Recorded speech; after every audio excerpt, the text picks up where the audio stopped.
Gas এক্সপ্লোরেশনের জন্য আমরা একটা পরিকল্পনা নিয়েছি যে এই বছর 50টা এবং আগামী 2 বছরে আরো 100টা কূপ খনন করার জন্য, ওই ঝাঁঝরা করার প্রসেসিজারের ভাষায় ঝাঁঝরা করার জন্য। কিন্তু এখানেও কি জানেন, এখানেও বাধা আছে। আমি তো আগে বুঝতে পারতাম না যখন ওই পাশে ছিলাম। আমি তো ওই যে প্রফেসর তামিমের মতো আপনাদের এখানে এসে আমি কি বিদ্যুতের উপরে প্রেজেন্টেশন করেছি, তো তখন বুঝতে পারতাম না যে এটা যদি আসলেই সত্যি হয় তাহলে এটা হয় না কেন।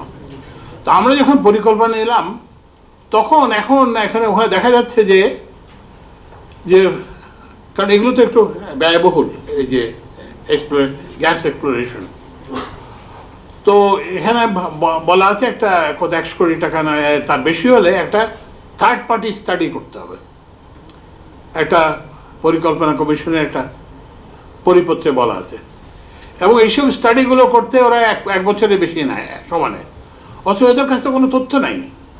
যা তথ্য আছে 2D 3D সাসপিক সার্ভে ডেটা, এটা তো পেট্রোবাংলার কাছেই আছে। তো এই যে একটা অযথা কালক্ষেপণ, এই যে 1 বছর ধরে, তা আপনি যদি 1 বছর স্টাডি করে নেন তাহলে আপনি কখন করবেন, আর কখন কূপ খনন করবেন, আর কখন আপনি সেই কূপ থেকে আশা করবেন। তা আমি আমাদের পরিকল্পনা উপদেষ্টাকে আমি আধা সরকারি পত্র দিয়েছি যে আমরা বলছি না যে ফিজিবিলিটি স্টাডি করতে হবে না, ফিজিবিলিটি স্টাডি অবশ্যই করতে হবে, কিন্তু সেটা পেট্রোবাংলাতে করতে হবে, এবং তারা দরকার হলে যে রিজার্ভার এক্সপার্ট যারা, তাদের সহায়তা নিয়ে তারা করবে। তো আমরা এটার জন্য চেষ্টা করে যাচ্ছি।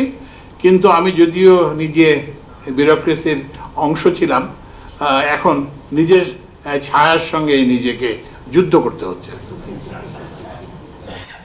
তো দেখা যাক কি পরিণতি হয়। তাহলে আমরা এই ড্রিলিং, অনশোর ড্রিলিং আমরা স্টার্ট করব, এবং এই অনশোর ড্রিলিং ভোলাতে হবে, সিলেট নোয়াখালীর বিভিন্ন অঞ্চলে হবে।